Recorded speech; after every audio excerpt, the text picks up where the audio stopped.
very much, Andrew. As Andrew mentioned, my talk's about using survey-based approaches to define breeding goals in the New Zealand dairy industry. And I'd like to just at this stage acknowledge my co-authors and colleagues Peter Amer and Jorrit News from Abacus, and also Jeremy Bryant and George Cruikshank from Dairy New Zealand. So dairy industries are changing in terms of cow biology and technology use, and Brian gave a very good example of the changes that we're seeing in terms of biology, and Stefan gave a very good example of the technology changes we're seeing. And on top of that, we've got industry structural changes. And so as these changes take place, we need to update breeding goals and breeding objectives to ensure that what we select for is indeed what the industry wants. There is a review of the breeding goal in the New Zealand dairy industry underway at present.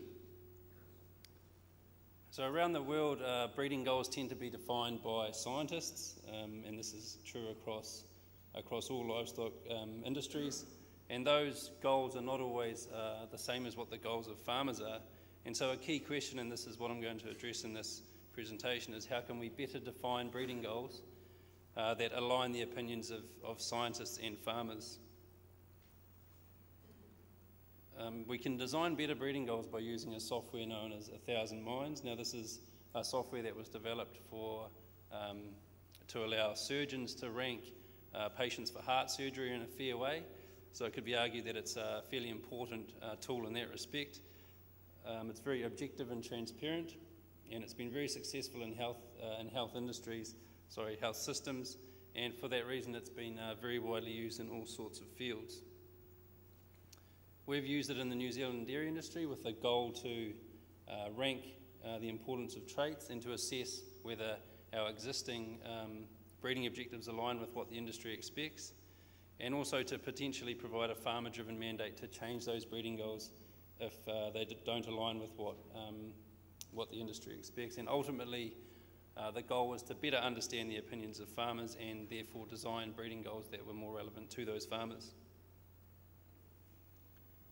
So we did this by carrying out 19 meetings across New Zealand, and we gathered some information on type of farming system, the use of merit indexes, the average herd merit, the breed of the herds, and some other information, as well as carrying out this 1000 Minds survey. So this is an example of a question presented by 1000 Minds, and as you can see, it's a trade-off between 3 less empty cows per 100 cows and 5% better feed conversion efficiency. And the fantastic thing about this is that it's just a simple trade-off, and us as humans are very good at making trade-offs. We make them every day: tea versus coffee, beer versus wine, for example. And it doesn't require the farmer to make any decision about the scale the trait, to score it and to rank it relative to each other. He or she just has to decide which one is the most preferable. You can imagine for the heart surgeons, they might be trading off between something like a measure of quality of life, or the pain that the patient is suffering, or age, for example. The 253 farmers attended the meetings. The largest respondent groups within those were farm owners, equity partners, and people over 40 years of age.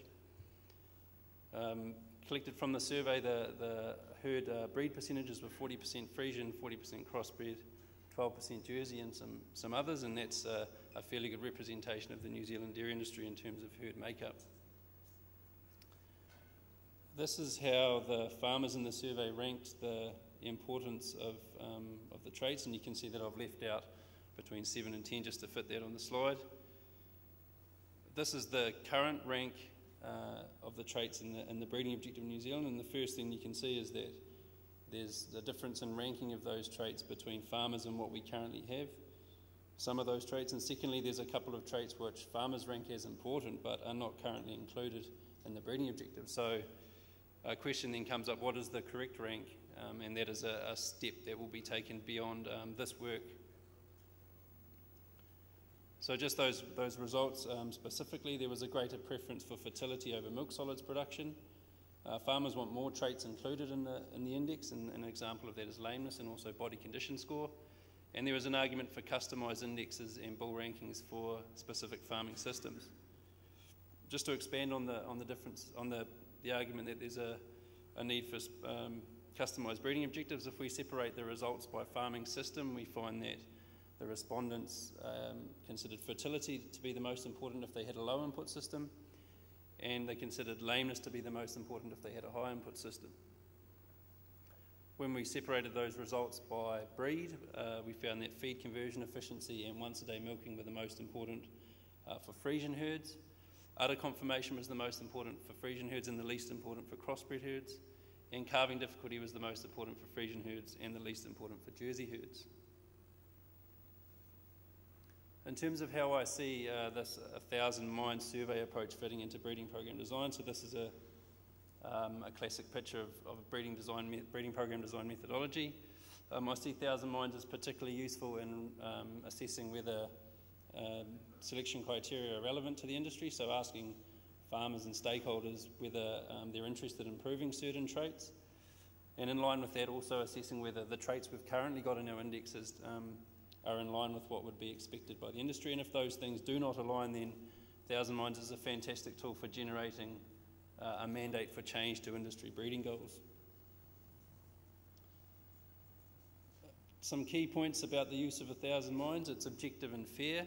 It's been fantastic in terms of getting objective farmer input into the traits of importance, and it's been very important and informative in terms of the differences and priorities of farmers depending on their farming system, what breed they've got, their herd size, amongst other things. From this process, we've got industry buy-in, and Stefan mentioned about the importance of getting industry buy-in. This is a fantastic way to get people to have an input into the way things look in terms of breeding goals, and through that get a mandate for a change, or at least a review of what the correct ranking of traits should be. And ultimately, the information from this type of approach allows targeted research towards traits that are most beneficial to farmers. Mr. Chairman.